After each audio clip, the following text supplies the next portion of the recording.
starts when I was moving into my first apartment, and I had a furniture shortage issue, and not a lot of space, which made it a small problem, but I did need at least a place to put my clothing.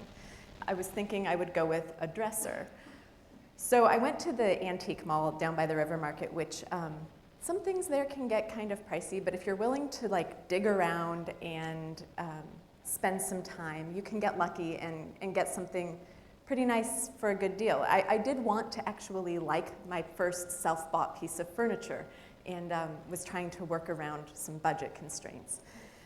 I looked around for a pretty long time and never found a dresser that was really what I was looking for, but I did find this vertical cabinet that was like yay tall, and it had some shelves and doors that would keep everything inside kind of neatly hidden. And I was thinking, you know, you could put shirts up here and pants down here and tuck it all away nicely. Who says you have to put clothes in a dresser? This was like a very exciting moment for me. Like, it doesn't have to be a dresser. I'm gonna get this cabinet. Why can't you put your clothes in a cabinet? It took like 2 weeks of living with a cabinet for clothes to find out the answer to that question. It turns out that drawers are an incredibly ingenious invention. Nice going on that one, dresser inventors. You pull out this thing that allows you to see what's in the very back without taking what's in the front and like throwing it everywhere. And so that was kind of an early lesson in ditching dogma, in the sense that sometimes you do really score when you say, why couldn't things be different? I'm gonna try it this new way. And sometimes all you end up doing is ignoring what could very well be centuries of collected wisdom gleaned from people who did some suffering before you with some trial and error and came up with this tool that you don't have to question, that you can just say, a dresser, this is great, this works just fine, and I'm going to keep using it. I happen to be someone who does question things a lot, and it could appear from the outside that this is just because either I have a chip on my shoulder or I want to be different for difference's sake.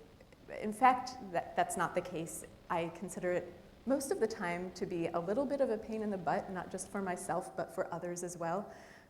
However, when it works, when you find a way to do something differently and to get out of what has been presented as a really tired either-or proposition, even in small things, the world feels like a slightly more exciting place to be, and you feel like you're moving toward solutions, and that feels really good. And so I'm a talk show host and a writer, and I think that anyone who talks for a living, if they're honest, is going to really have an occasional existential crisis about whether they are just making noise or if they're actually doing something. I know that occasionally I do, and for me, the idea of what a bad day is a day where I do feel like, oh, I was just flapping my jaws, making a bunch of noise, maybe not actually contributing something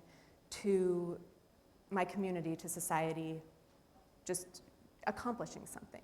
I think that in conversation where that happens is the kind of conversation that tends to move in a loop instead of taking an idea forward. And there are a lot of they're what I call conversational ruts. They're conversations that have happened over and over again in the same way, and they start to become like planets that have their own gravitational pull. There is actually an astronomer in the house, and I'm sorry if that's not a good astronomy metaphor, but they develop their own gravitational pull, and you can feel it happening. We have them as a city with issues like race and education and even barbecue, honestly. But we have them on a more intimate scale as well. Siblings famously bicker over the front seat. I cannot honestly think of any good reason why the front seat is a preferable place to sit. But I'm sure that right now, at this very moment, there are pairs of siblings squabbling over this very thing, having never considered that the back seat offers a great place to stretch your legs. So when I became I guess the first question is, why do we have conversational ruts? And I think the answer has to do with discomfort. There's real safety in having a conversation you've heard before. You know you're not going to go into territory where you or someone else in the room is going to suddenly not know what to say next, not know how to deal with what was just said, feel really uncomfortable or offended or upset. You know that's not going to happen because you have heard this conversation before. But it feels comfortable. It also feels empty because when all is said and done, you still feel like the conversation that you wanted to have, that maybe the community needed to have, hasn't happened, in spite of the fact that this comes up again and again and again. So when I became the host of Central Standard, one of my real goals was to help Kansas City break out of some of its particular conversational ruts. I did not know how I was going to do that, and I was lucky to come on board with a team that was really excited about the same stuff. We felt like a talk show was the perfect platform to do this because it's not just like an ordinary conversation that spontaneously erupts with whoever happens to be in the room.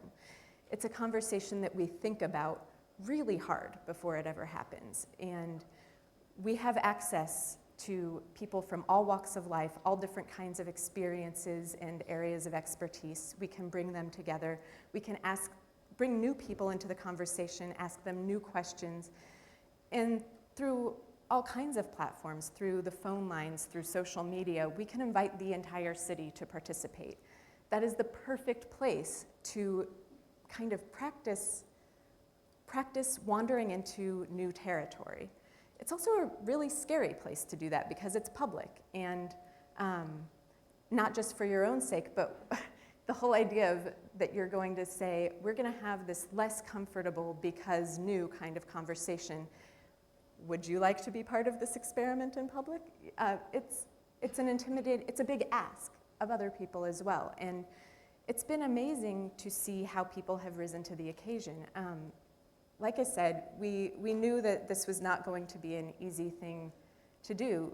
We couldn't have been the first people who wanted to do this, who had thought there has to be a different way to have some of these conversations. There were clearly some obstacles, practical obstacles that I was very much hoping would not turn out to be along the dresser cabinet variety. And we worked at it really hard, and I don't quite know how it clicked the first time, but I know when it clicked the first time. It was in a conversation about Troost, and it felt really magical. So I'm going to walk you through that story. KCUR is still in the middle of a project called Beyond Our Borders, and the idea of the project is to reach out to people in Kansas City and ask them, what are the lines that divide us? What are those boundaries that carve us up as a city into that sense of us versus them, here versus there, instead of just being kind of a unified whole? We asked the listeners to tell us the places they wanted us to explore, the dividing lines that felt sort of impermeable to them. And then we promised to spend some time really digging in and seeing what was there. Resoundingly, far and away, the most frequently suggested line was Troost Avenue. And that's perhaps not surprising. When it came time to explore Troost and how it divides us as a city on a talk show, on the Central Standard team, we felt some discomfort, and not because we didn't want to have that conversation. It seems like sometimes the more you talk about a division, the deeper that division can cut because it becomes a self-fulfilling prophecy. And that's not just fancy language. When you continually refer to Troost as this dividing line with an east of Troost and a west of Troost, that can have real-world consequences. That can affect how willing entrepreneurs are to invest in a new business on one side of that street. It's something that affects people's lives in a real way, how we talk. And so, how are we going to have a conversation that didn't reinforce the problem? We could lament that Troost is a dividing line. We have heard that conversation before, and it doesn't seem to have helped. So, okay, what are the other options? We could find evidence to the contrary. We could say it's not really such a dividing line. Well, when the majority of your listeners tell you this is the biggest dividing line in our city, it's kind of hard not to listen to that. And census data actually, very sadly, make that a hard argument to make. Okay, so what's another option? Hypothetical questions. What would it take for you to cross Troost more often? It's my feeling that people answer hypothetical questions like they answer, like those personality quizzes on the internet or in like magazines. You answer in ways that flatter yourself because there's no one who can really prove you're not answering honestly. There's no evidence. So we talked ourselves in what felt like circles, and when we had totally worn ourselves out in this way, the conversation started shifting from being a conversation about Troost to being a conversation about ourselves and what we were uncomfortable with. And when we started talking more about what we were afraid of and what we didn't want to happen and why it might happen that way, we realized that there was a question underneath all the questions that had been asked before, that there were things that felt sort of coded in conversations that had happened about Troost. And we landed on this question of, when we talk about, and it was a question, I think importantly, that it's not a question that we had for other people or that we thought other people needed to talk about. We had this question of ourselves. When we talk about Troost, are we talking about race? And so when we landed on that question, we brought a lot of different people with different relationships to that street into the room. And I should say, we are people who live and work on that street. Our offices are on Troost, on the east side of the street. We're living, breathing proof that there are fresh, exciting, important things happening on that side of the street. And we were excited to bring other people who had their own experiences with this street and with the communities on either side into the same room to start having a conversation. We had a legal perspective from a woman who talked about how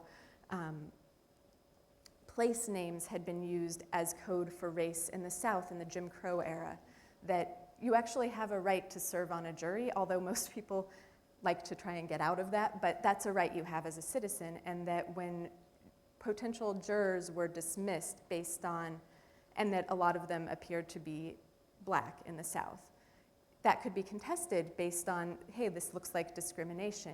And the response was, no, we just don't want people who live in X, Y, or Z neighborhood.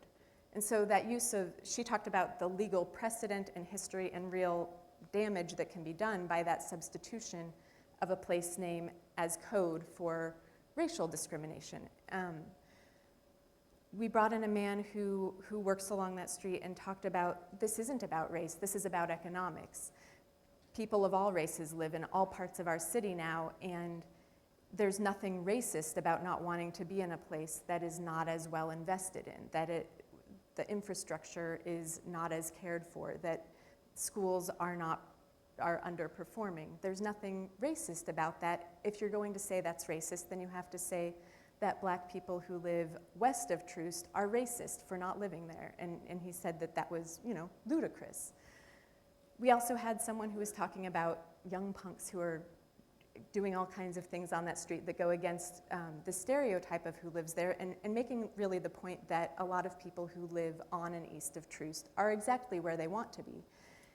And perhaps most interestingly, we had someone in who had done some research and had looked up in the Kansas City Star archives for the year 2013, the phrase east of Troost and how it was used. And it turns out that it was used 20 times in that year, and that only 1 out of 20 times was it used to describe a physical place. That the other 19 times it had been used to describe some sort of sociological problem, and that it had been a sort of code. And the point being that awareness of, that even in our paper of record, that this is how we talk. And we don't totally know what we mean. And that's kind of an important realization to come to. And the phones were ringing off the hook. People were involved, sharing their stories in a really candid way. It felt like a conversation that I hadn't heard before. And of course, we did not that day solve every problem that Troost or any community on either side of it faces. But I think what we did do is arm a number of listeners who will have those conversations and who will make decisions and who will start businesses with a new kind of language to talk about it, and with a new kind of awareness to approach those conversations. And that felt like a really exciting first step for change. So I guess what we learned from that was when you feel discomfort, go toward it, not away from it. Look at what's in there, because it might be really interesting and it might be the unspoken thing. And when how we talk is a trap, start by talking about that. Start by acknowledging that. Ever since that day, we've been able to do this a little more frequently. I don't think we're ever going to break Kansas City out of some giant conversational rut on a daily basis, but we are getting closer and closer, and it's a thrilling experience. I'm going to just quickly name a couple of times. We had a conversation about Ferguson. We had a number of conversations about Ferguson, and what we did there was a little bit different. People were becoming very certain of their positions as things were happening quickly, and hardening in those positions, and the emotion was up here. We didn't really change the content of the conversation. We talked about all the things everyone was talking about. We talked about race, we talked about police-community relations, but we did it at a different pace. We slowed down, and we moved, instead of toward certainty, away from certainty. We moved toward questions and away from positions, and we took the emotion way down to here. And it felt really important to give people that opportunity to breathe and to feel safe not being sure and to feel safe asking questions. I would say, as a word of caution for anyone who wants to treat their own conversations this way, sometimes you do look deeper and discover there is a reason this conversation happens this way most of the time. I'm not going to walk you through the graveyard of abandoned show ideas, but I'm going to keep trying. I'm going to revisit those ideas. I'm going to keep questioning things that are important to our city, like race, education, the arts, and yes, barbecue. I will ask those questions. That's my job, and that's for whatever reason what I feel like I'm here to do.